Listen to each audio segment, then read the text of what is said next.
Assalamualaikum warahmatullahi wabarakatuh. Bismillahirrahmanirrahim. Alhamdulillahi rabbil alamin.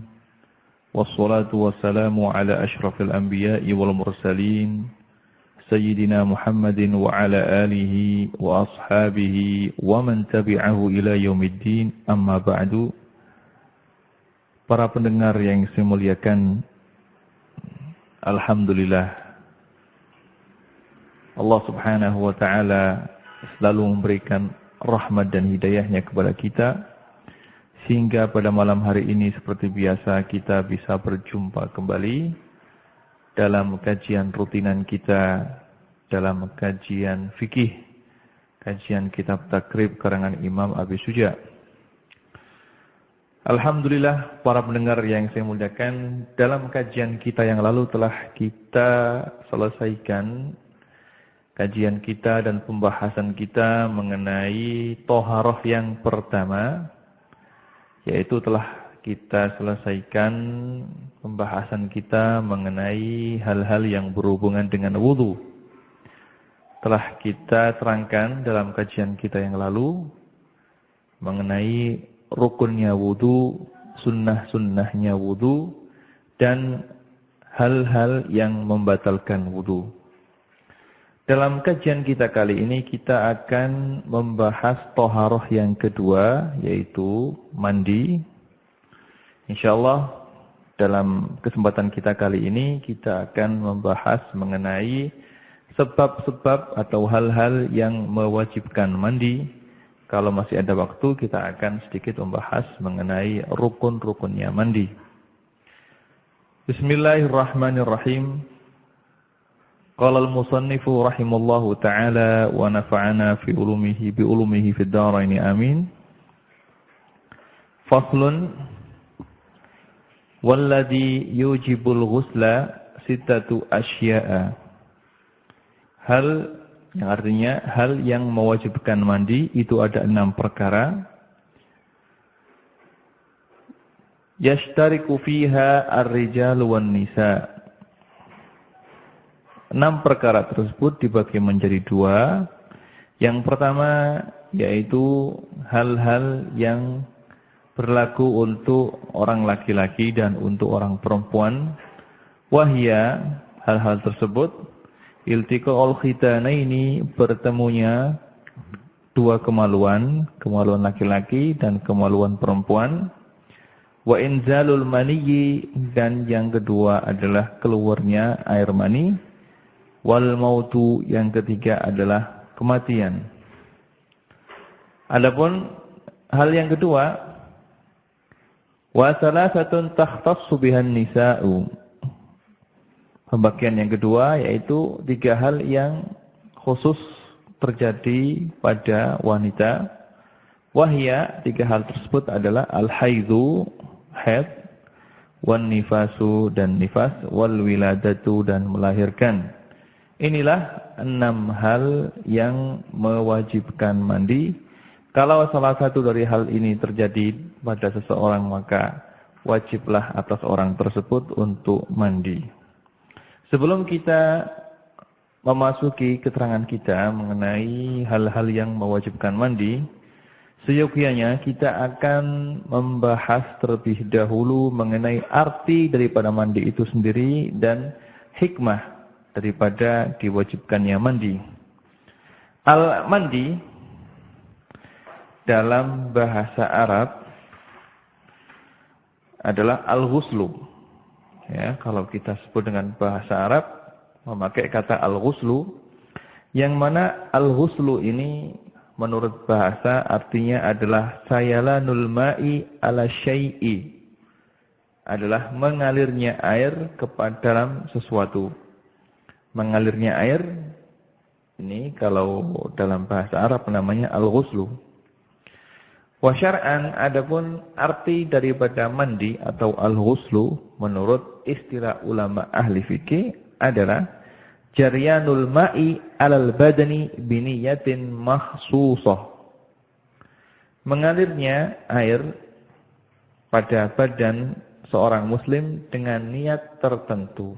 Ini adalah Arti mandi menurut ulama fikih.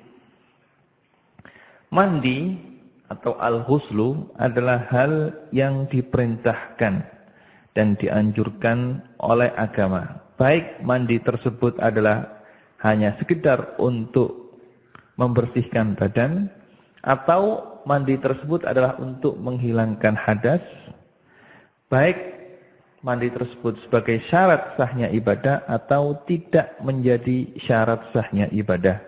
Jadi mandi secara umum adalah hal yang dianjurkan dan diperintahkan oleh agama. Ini bisa kita berarti bisa kita ambil kesimpulan bahwasanya seperti yang sering kita ucapkan dan sering kita terangkan, agama Islam selalu menganjurkan pengikutnya untuk berbuat bersih.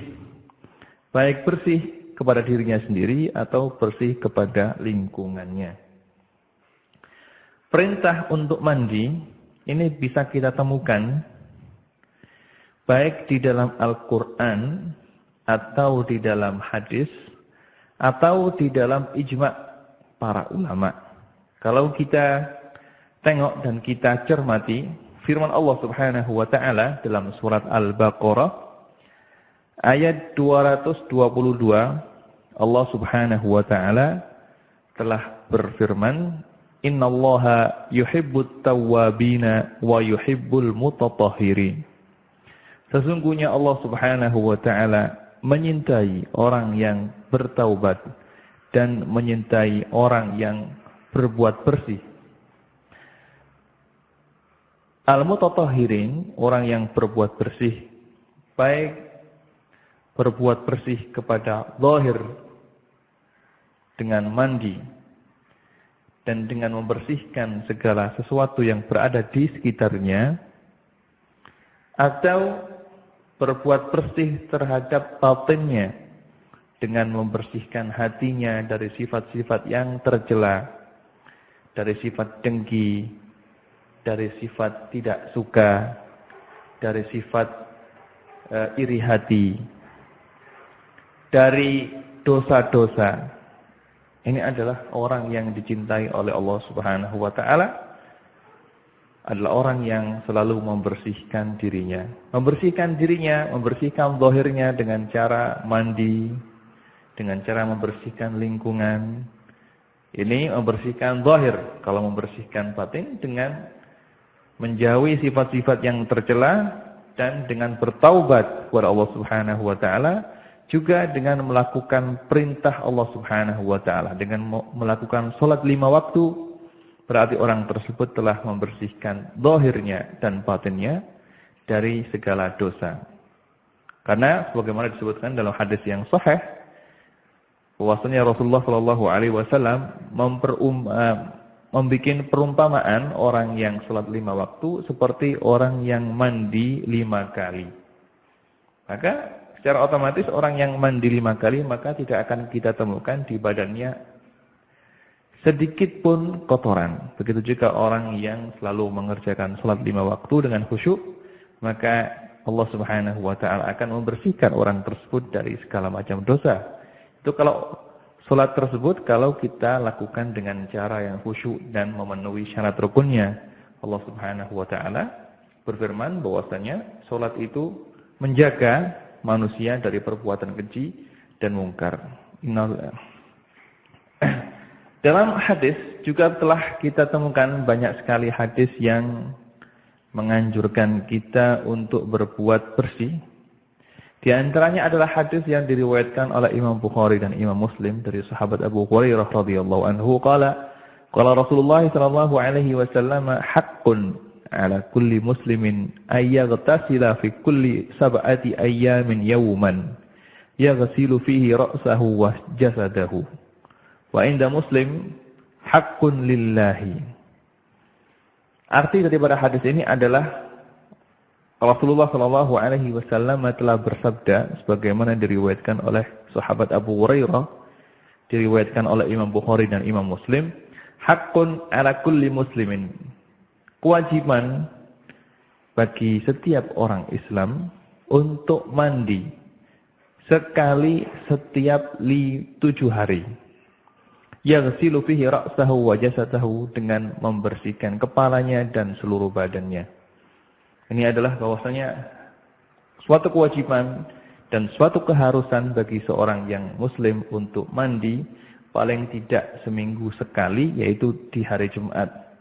Hadis ini adalah di antara beberapa hadis yang dijadikan sandaran oleh beberapa ulama bahwasanya mandi Jumat hukumnya adalah wajib, yaitu pendapatnya ulama Hanabilah dan sebagian ulama Zahiriyah. Adapun untuk ijma ulama, sebagian ulama telah menukil ijma atau kesepakatan para ulama bahwasanya mandi adalah hal yang dianjurkan. Mandi untuk sekedar membersihkan badan hukumnya adalah sunnah. Adapun mandi dengan tujuan untuk sahnya ibadah hukumnya adalah wajib, dan hal ini tidak ada perbedaan pendapat di antara ulama bahwasanya mandi itu sesuatu yang dianjurkan, baik mandi sunnah ataupun mandi wajib. Ini adalah dalil-dalil yang menerangkan mengenai diperintahkannya untuk selalu menjaga kebersihan dengan mandi. Adapun hikmah daripada disyariatkannya dan diperintahkannya mandi adalah, yang pertama, hikmahnya adalah untuk sekedar mendapatkan pahala dari Allah Subhanahu wa taala. Karena apa? Karena kalau mandi yang dia lakukan hukumnya adalah wajib sebagai syarat sahnya suatu ibadah, maka mandi tersebut adalah mandi yang mana bila dilakukan dengan ikhlas akan mendapatkan pahala dari Allah Subhanahu wa taala.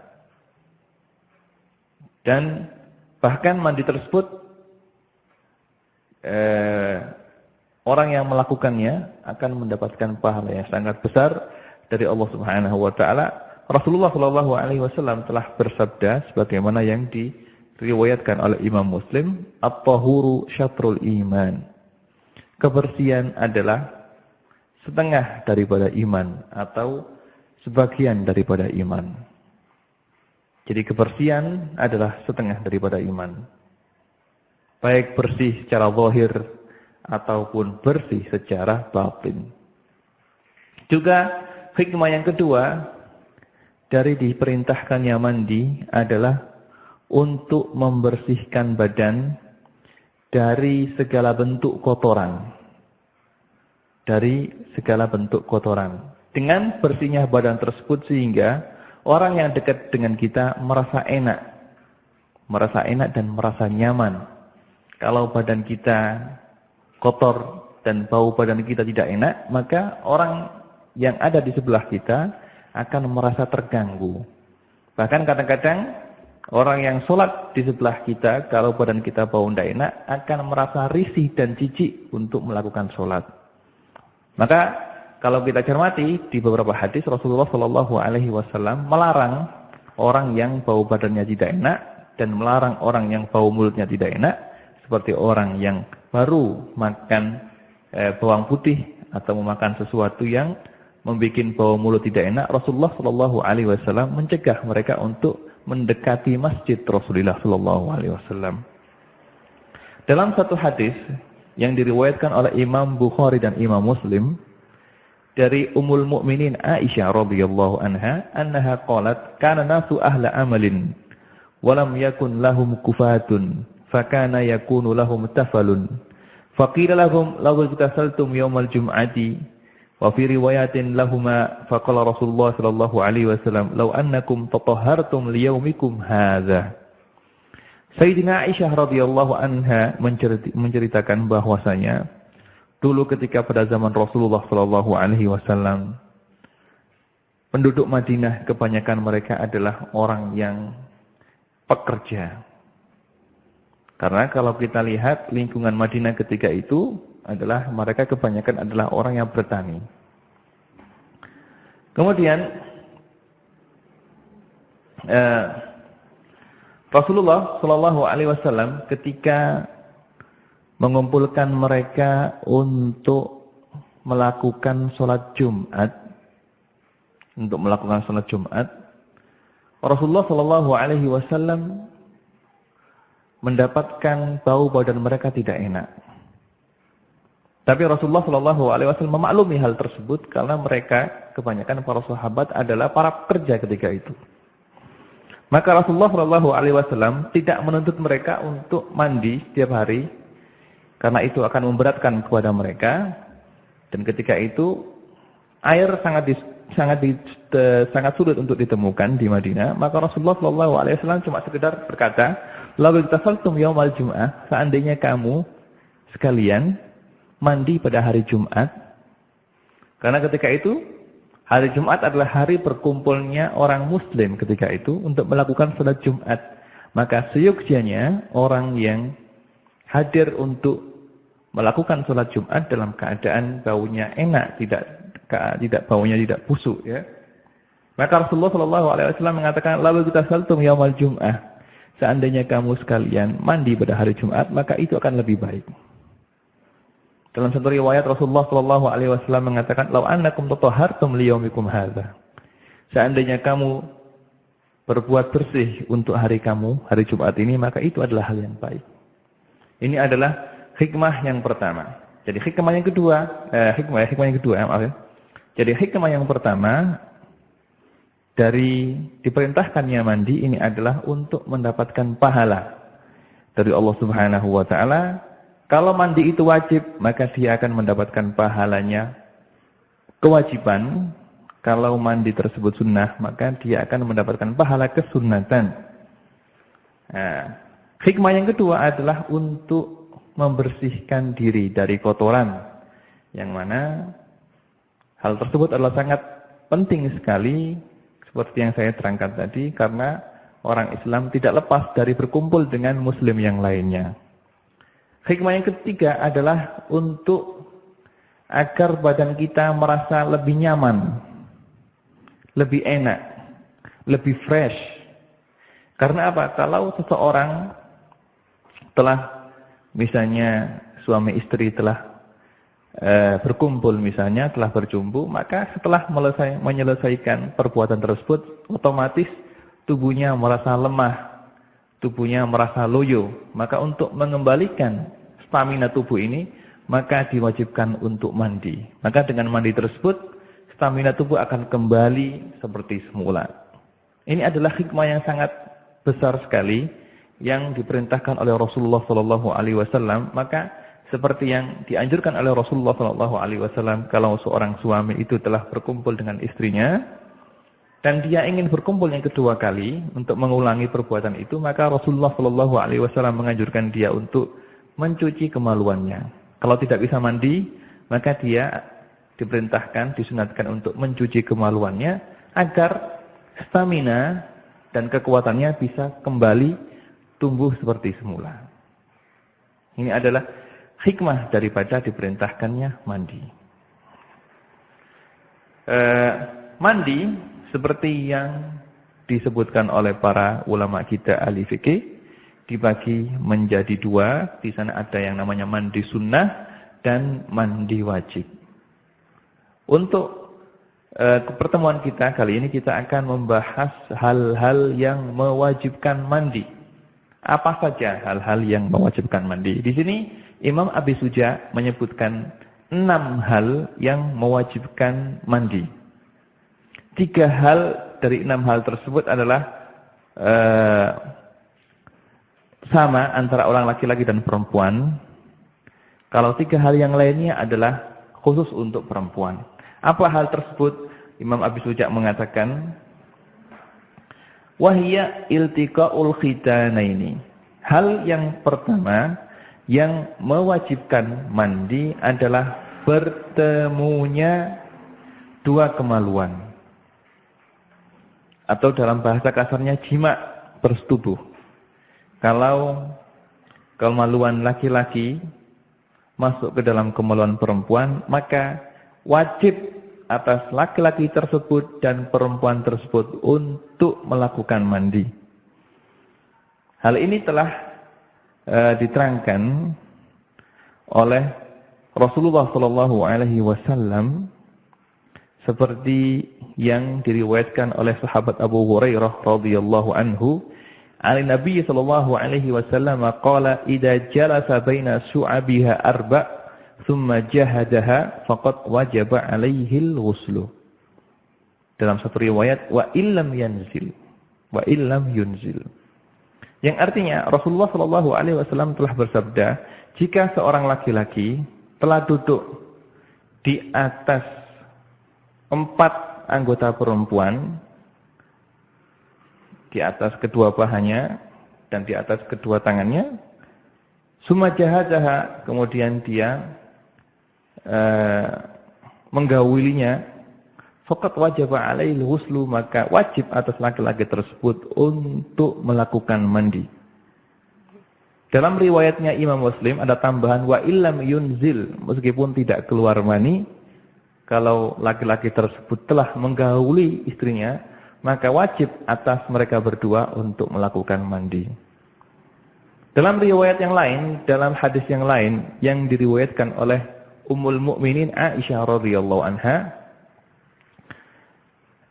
idza massal khitanu al-khitana faqad wajabal ghuslu. Jika kelamin bertemu dengan kelamin, maka telah wajiblah mandi. Wajib atas laki-laki tersebut dan wajib atas perempuan tersebut untuk melakukan mandi. Ini adalah hal yang pertama yang mewajibkan mandi, yaitu bertemunya 2 kemaluan, kemaluan laki-laki dan kemaluan perempuan. Bahkan di sana ada hadis yang lebih sharih lagi, yang lebih jelas lagi dalam hal ini. Juga hadis yang diriwayatkan oleh Ummul Mukminin Aisyah radhiyallahu anha, yang diriwayatkan oleh Imam Ibnu Majah dan Imam Tirmidzi dan Imam Abu Dawud dan Imam Ahmad dan yang lainnya. Rasulullah sallallahu alaihi wasallam telah bersabda, "Idzal taqal khitanani aw massal khitanu al-khitana wajabal ghuslu. Fa'altuhu ana wa Rasulullah sallallahu alaihi wasallam faghtasalna." Yang artinya, jika kemaluan perempuan kemaluan laki-laki, atau jika kedua kemaluan bertemu, atau telah masuk kemaluan laki-laki ke dalam kemaluan perempuan, wajibal ghuslu, maka wajib atas mereka berdua untuk melakukan mandi. Fa'altuhu ana wa Rasulullahi. Hal itu telah saya lakukan sendiri bersama Rasulullah sallallahu alaihi wasallam. Faghtasalna, kemudian kita berdua melakukan mandi. Ini adalah hal pertama yang mewajibkan mandi, yaitu bertemunya kemaluan laki-laki dengan kemaluan perempuan. Baik. Cuma para ulama mazhab Syafi'i mengatakan, jika kemaluan laki-laki masuk ke dalam kemaluan perempuan, atau kemaluan laki-laki masuk ke dalam tubuh perempuan, maka wajib atas mereka berdua untuk mandi. Begitu juga jika seorang laki-laki memasukkan kemaluannya ke dalam tuburnya binatang atau ke dalam kemaluannya binatang, naudzubillah, maka orang tersebut wajib untuk mandi. Begitu juga sebaliknya, jika seorang perempuan memasukkan kemaluan binatang ke dalam kemaluannya, maka wajib atas perempuan tersebut untuk melakukan mandi. Dan hal ini adalah telah menjadi kesepakatan di antara ulama Syafi'iyah. Baik. Hal yang kedua yang mewajibkan mandi adalah keluarnya air mani. Keluarnya air mani. Apa beda sebab yang pertama dengan sebab yang kedua? Sebab yang pertama tadi adalah bertemunya 2 kemaluan. Meskipun di sana tidak ada air mani yang keluar, tetap wajib untuk mandi. Karena illah atau sebab daripada diwajibkannya mandi untuk hal ini adalah bertemunya kemaluan laki-laki dengan kemaluan perempuan. Adapun sebab yang kedua ini adalah keluarnya air mani. Baik keluar karena berhubungan atau keluar karena bermimpi. Jadi jika seseorang mengeluarkan air mani, air sperma, maka wajib atas orang tersebut untuk mandi, baik orang tersebut laki-laki atau perempuan. Dalil daripada hal tersebut adalah hadis yang diriwayatkan oleh Imam Bukhari dan Imam Muslim dari Ummul Mukminin Ummu Salamah radhiyallahu anha qalat, ja'at Ummu Sulaimin ila Rasulillah sallallahu alaihi wasallam faqalat, ya Rasulullah, innallaha la yastahyi minal haqq. Fahal 'alal mar'ati ghuslun idha ihtalamat? Faqala Rasulullah sallallahu alaihi wasallam, na'am idza ra'atil ma'. Ummul Mukminin Ummu Salamah radhiyallahu anha meriwayatkan bahwasanya suatu ketika datang Ummu Sulaim, seorang sahabat, kepada Rasulullah sallallahu alaihi wasallam. Kemudian Ummu Sulaim tersebut berkata, "Ya Rasulullah, wahai Rasulullah, innallaha la yastahyi minal haqq." Sesungguhnya Allah Subhanahu wa taala tidak malu terhadap sesuatu kebenaran. Fahal 'alal mar'ati ghuslun idha ihtalamat? Apakah wajib atas seorang perempuan untuk mandi jika dia mimpi? Faqala Rasulullah sallallahu alaihi wasallam, kemudian Rasulullah sallallahu alaihi wasallam menjawab, "Na'am, iya. Idza ra'atil ma." Kalau dia melihat mani keluar dari kemaluannya, maka dia wajib untuk melakukan mandi. Begitu juga sebuah hadis yang diriwayatkan oleh Imam Abu Dawud dan yang lainnya dari Ummul Mukminin Aisyah radhiyallahu anha qalat, su'ila Rasulullah sallallahu alaihi wasallam 'anil rajul yajidul balala wa la yadhkuru ihtilaman faqala yaghtasil, wa 'anil rajul yara an qad ihtalama wa la yajidul balal faqala la ghusla 'alaihi. Faqalat Ummu Sulaim, al-mar'atu tara dhalika 'alaiha ghuslun? Qala na'am, an-nisa'u syaqa'iqur rijal. Diceritakan oleh Sayyidina Aisyah radhiyallahu anha bahwasanya suatu ketika Rasulullah sallallahu alaihi wasallam ditanya, "Ya Rasulullah, apakah seorang laki-laki jika bangun dari tidur menemukan kemaluannya basah, tapi dia tidak ingat apakah dia telah bermimpi atau tidak?" Maka Rasulullah sallallahu alaihi wasallam, "Ya ghatasil," dia wajib untuk mandi. Kemudian ditanya lagi Rasulullah sallallahu alaihi wasallam, seorang laki-laki bermimpi tapi dia tidak menemukan air mani di dalam kemaluannya, tidak ada basah di sana. Rasulullah sallallahu alaihi wasallam menjawab, la ghusla alaihi, dia tidak wajib untuk mandi. Maka Ummu Sulaim berkata kepada Rasulullah, "Ya Rasulullah, jika seorang perempuan telah melihat basah di kemaluannya, apakah dia wajib untuk mandi?" Kata Rasulullah sallallahu alaihi wasallam, "Na'am, iya. An-nisa'u syaqa'iqur rijal." Perempuan adalah saudara daripada laki-laki. Perempuan di sini tidak ada bedanya dengan laki-laki. Kalau perempuan itu melihat bahwasanya dia bermimpi dan keluar air mani, maka dia juga wajib untuk mandi sebagaimana wajib atas orang laki-laki. Ini adalah hal yang kedua yang mewajibkan mandi, yaitu keluarnya air mani. Perlu diketahui, di sini para ulama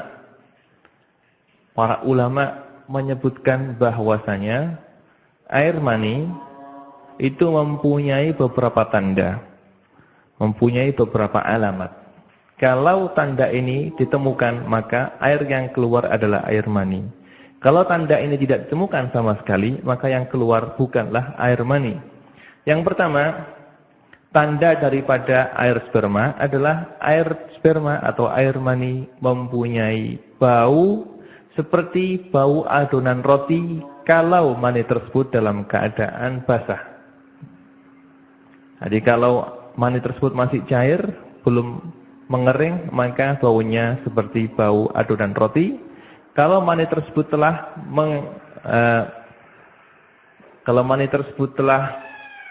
mengering, maka baunya seperti bau putihnya telur. Ini adalah tanda yang pertama. Tanda yang kedua, mani tersebut keluarnya adalah dengan muncrat.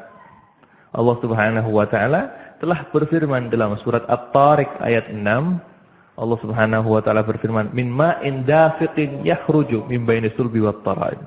Jadi mani adalah air yang keluar dengan muncrat. Ini adalah tanda yang kedua. Tanda yang ketiga, at-talazzuz bi khurujihi. Orang yang keluar mani biasanya disertai dengan rasa nikmat. Disertai dengan rasa nikmat.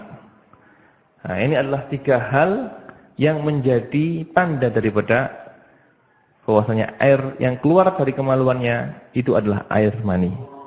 Yang mana air tersebut kalau keluar mewajibkan orang tersebut untuk melakukan mandi. Yang pertama, saya ulangi lagi tanda daripada air mani.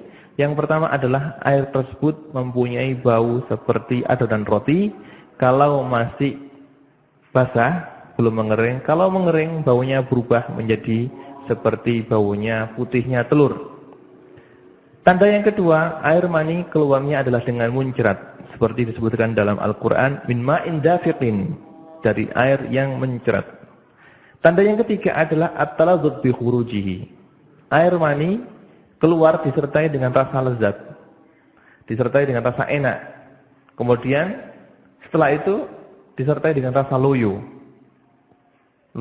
Nah, kalau salah satu dari tanda ini ditemukan, maka air yang keluar adalah air mani meskipun warnanya seperti warna darah.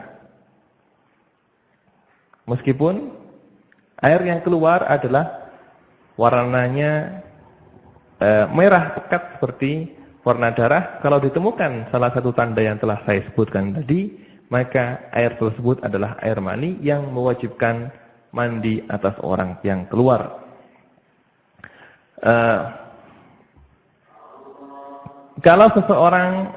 Jika seseorang tidur, kemudian setelah bangun dari tidurnya, dia menemukan bahwa di sekitar kemaluannya telah basah.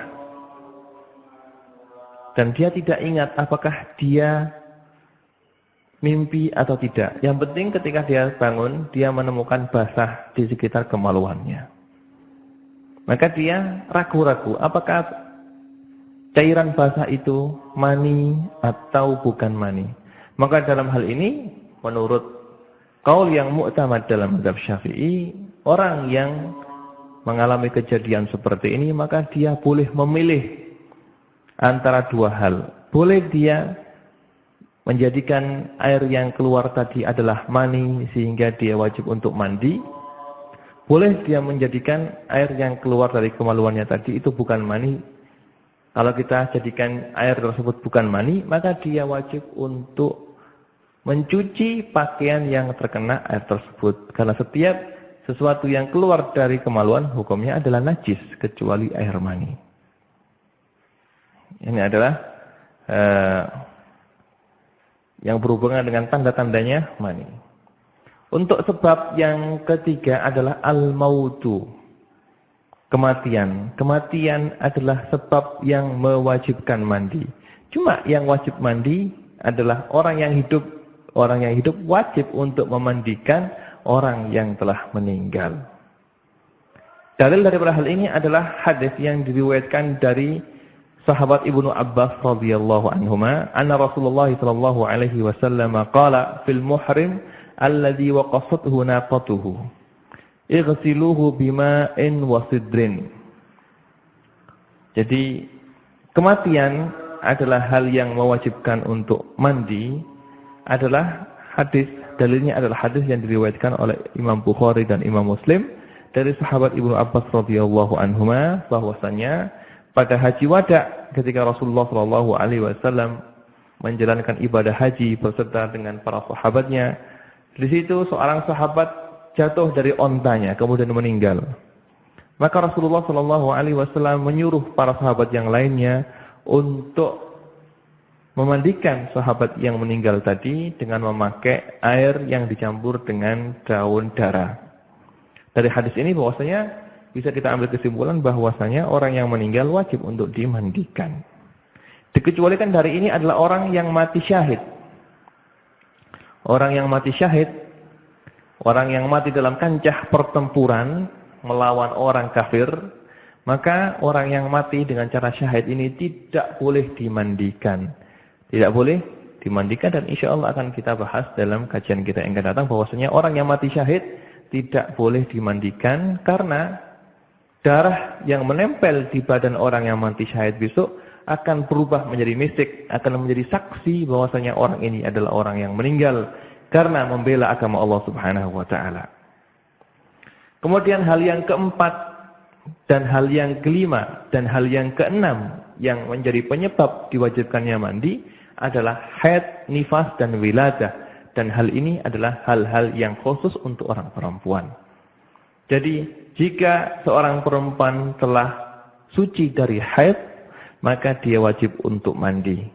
Allah Subhanahu wa taala telah berfirman seperti dalam surah Al-Baqarah ayat 222, wala taqrabuhunna hatta yathurna fa idza tatahharna fa'tuhunna min haitsu amarakumullah.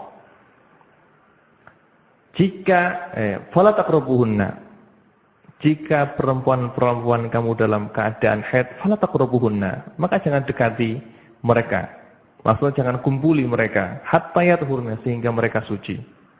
Fa idza tatahharna, jika mereka telah mandi setelah suci, fa'tuhunna min haitsu amarakumullah, maka kumpulilah mereka sebagaimana kamu atau sebagaimana Allah Subhanahu wa taala telah memerintahkan kamu untuk mengumpulinya.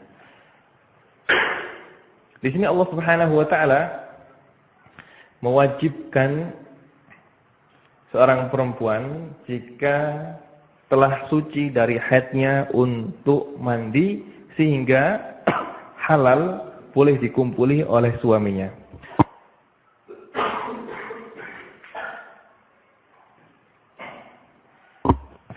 Kemudian juga telah disebutkan dalam hadis yang diriwayatkan oleh Imam Bukhari dan Imam Muslim, Rasulullah Shallallahu Alaihi Wasallam telah bersabda, telah berkata kepada Fatimah binti Abi Hubaysh, yang mana Fatimah binti Abi Hubaysh ketika itu terserang penyakit istihadhah. Rasulullah Shallallahu Alaihi Wasallam berkata kepadanya, "Faida akbalatil haidatu fada'is salata. Wa idza adbarat faghsili anki dama wa shalli." Yang artinya, jika datang darah haid fada'is shalah, maka tinggalkanlah salat. Ini berarti orang yang dalam keadaan haid tidak boleh melakukan salat. Fa idza adbarat, kalau darahnya sudah hilang, sudah bersih, faghsili anki dam, maka mandilah, bersihkan darah dari tubuhmu. Wasalli, kemudian sholatlah. Ini berarti kalau telah terputus darah haidnya, maka dia wajib untuk melakukan mandi. Dalam riwayat yang lain, riwayatnya Imam Bukhari, Rasulullah SAW berkata, "Summa ightasili wasalli." Kemudian kalau darah haid telah selesai, maka mandilah dan lakukanlah sholat. Ini adalah dalil yang menyatakan bahwasanya orang perempuan kalau suci dari darah haid, maka dia wajib untuk mandi. Kemudian seperti hukum daripada haid adalah hukumnya nifas. Kalau seorang perempuan telah mengalami nifas setelah melahirkan, kemudian keluar darah nifas, kalau darah nifasnya sudah habis, maka dia wajib untuk mandi dan wajib untuk melakukan sholat. Karena hukum daripada nifas adalah seperti hukumnya orang yang kena haid. Hal yang ketiga, yang khusus untuk perempuan yang mewajibkan mandi adalah al-wiladatu, melahirkan. Kalau ada orang perempuan sehabis melahirkan, kalau dia tidak keluar darah nifas setelah melahirkan ternyata tidak keluar darah sama sekali setelah melahirkan, maka dia tetap untuk wajib mandi. Karena melahirkan itu sendiri adalah sebab daripada yang mewajibkan mandi. Ulama memberi alasan tentang hal ini karena keluarnya anak adalah seperti keluarnya air mani, karena anak itu adalah asalnya berasal dari mani laki-laki dan mani perempuan. Kalau keluar anak, maka wajib atas perempuan tersebut untuk mandi meskipun dia tidak melihat darah nifas sama sekali. Jadi 6 hal inilah yang menjadi penyebab daripada diwajibkannya mandi.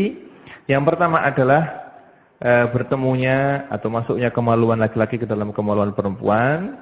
Yang kedua adalah keluarnya mani. Yang ketiga adalah kematian. Dan 3 hal ini adalah bisa terjadi untuk orang laki-laki dan untuk orang perempuan. Hal yang keempat yang mewajibkan mandi adalah terputusnya darah haid, terputusnya darah nifas, dan melahirkan al-wiladah. Nah, 3 hal ini adalah khusus untuk orang perempuan. Para pendengar yang saya muliakan, kiranya sekian kajian yang bisa kita kaji untuk hari ini, untuk malam hari ini. Untuk kajian kita selanjutnya kita akan membahas mengenai masalah rukunnya mandi atau fardunya mandi, karena pembahasan ini adalah pembahasan yang panjang dan waktu telah hampir habis. Maka untuk pembahasan kita mengenai faraidul ghusli akan kita terangkan dan akan kita kaji untuk kesempatan kita yang akan datang. Untuk kesempatan kita kali ini cukuplah kita membahas mengenai hal-hal yang mewajibkan mandi. Nasallallahu subhanahu wa ta'ala ayarzuqana al-ilma wa yarzuqana al-amala bihi wa yaj'ala ilmana hujjatan alayna wa yaj'ala ilmana hujjatan lana la hujjatan alayna.